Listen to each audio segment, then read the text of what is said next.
Do you like Space Marines? Of course you do. They come in all sorts of interesting colors like green, blue, red, black, even blacker. But between you and me, we both know the blue ones are the coolest, right? Unrelated, what do you think about dinosaurs? What about bugs? What about the heretical love child of a bug and a dinosaur? Then boy oh boy, do I have the game for you.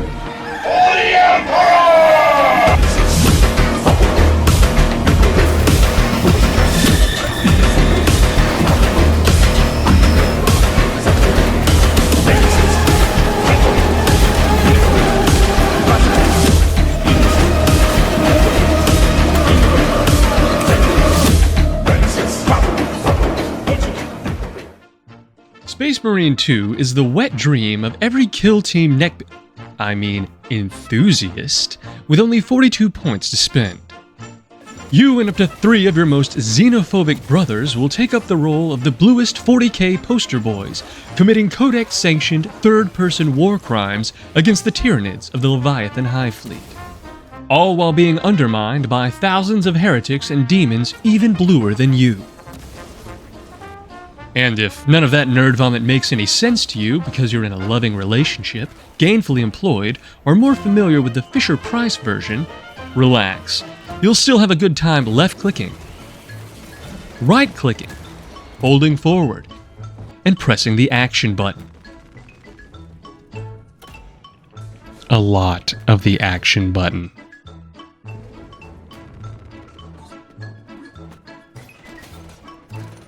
And would you believe me if I told you the code to every door in the Imperium is exactly the same? Even a drone in an alien hive mind could get lucky and peck that one out. Which probably explains why most of the rooms you enter look like this, and this, and this. Anyhow, at the risk of invoking the wrath of the Inquisition, I'll cut to the chase. The game's pretty good. The gameplay loop is pretty good. Mostly. The campaign doesn't overstay its welcome, and the lore dumps are pretty digestible, even as someone who has never known the, stench of their local game store.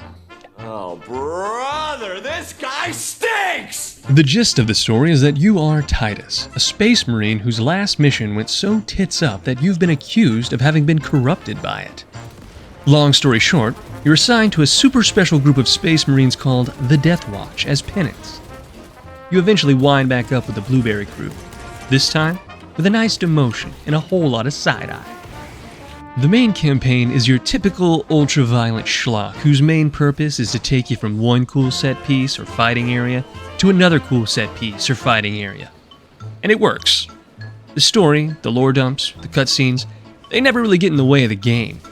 Unlike 99% of all other games in the current zeitgeist, those who insist on subversive storytelling, DEI ham-fisting, and even worse, ludonarrative dissonance. Space Marine 2 says fuck all that.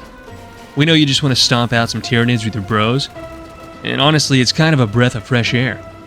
Air fresher than the one that put me on the firing line for staring too hard at the sisters. Know what I'm saying? Here's some things that really make the game stand out. It's a pretty game. If that's the type of thing that really gets your motor running, Space Marine 2 looks great with maxed out settings. Sure, there's a few hiccups every now and then. Some places look better than others, but this is 100% a game that does not slack when it comes to graphical fidelity. Everything from tiny particle effects to cloth physics and even motes of dust illuminated by breaking light. It's pretty neat shit. Let's get to what you really want to know. Bolters. They sound like you want them to.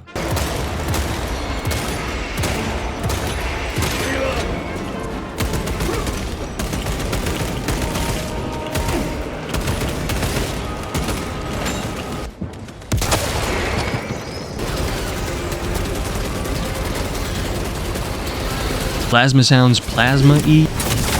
Melta sounds melty. Everything else is pretty good too. The voice acting's decent, the swarms of Tyranids are droning and intimidating, and all the ambiance and music is precisely what you would expect from a Warhammer game.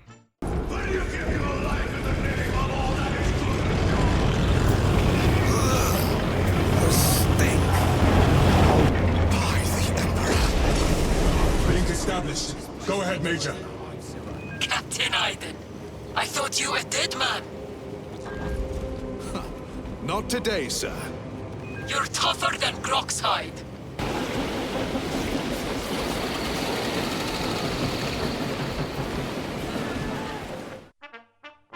Setting and lore.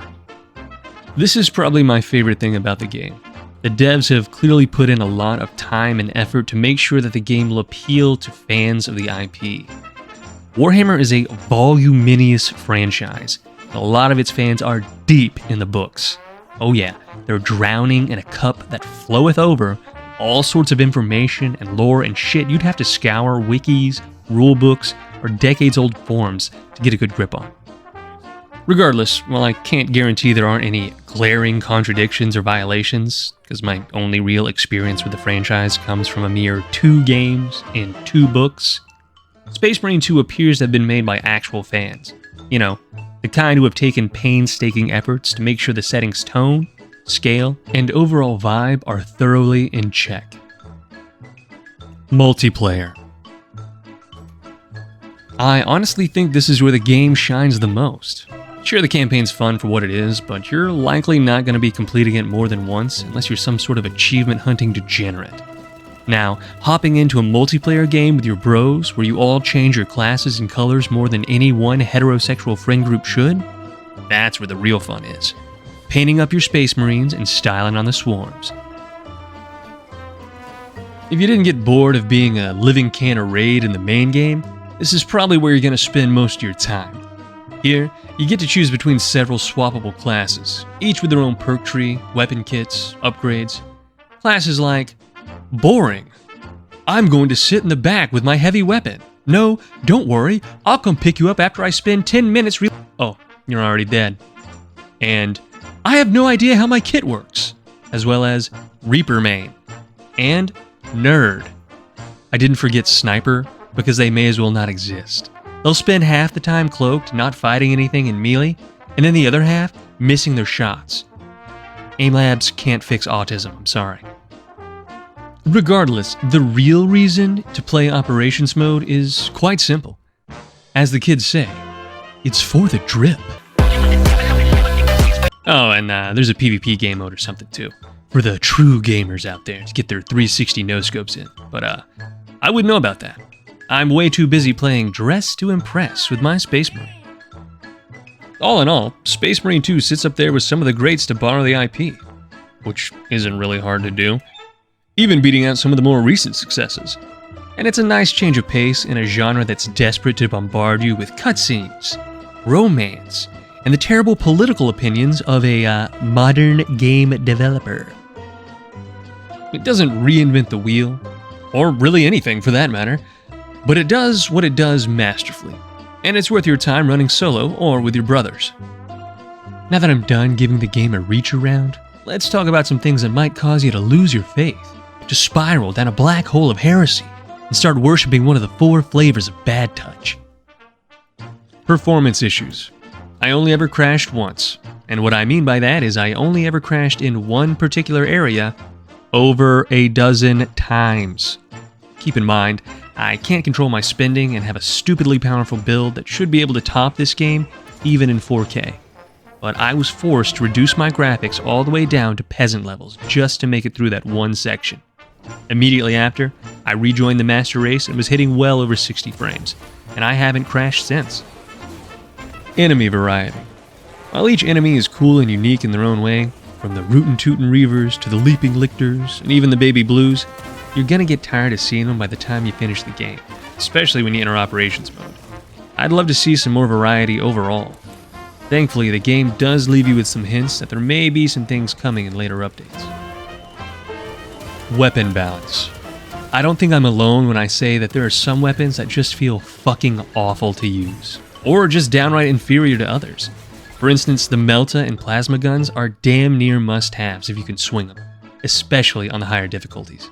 If you just love whipping out that iconic bolter gat to bust on some heretical dudes, be prepared to be less effective than someone spamming their fire cannon or Gatorade gun. These fucking spores. I hate them. I hate everything to do with them. They're green, they suck, they come out of nowhere. You can't see them even when they're pinged on your radar. They just sneak up on you and explode. And on the higher difficulties, you are absolutely fucked if you don't make them your first priority. Maybe I just suck at the game. I don't know.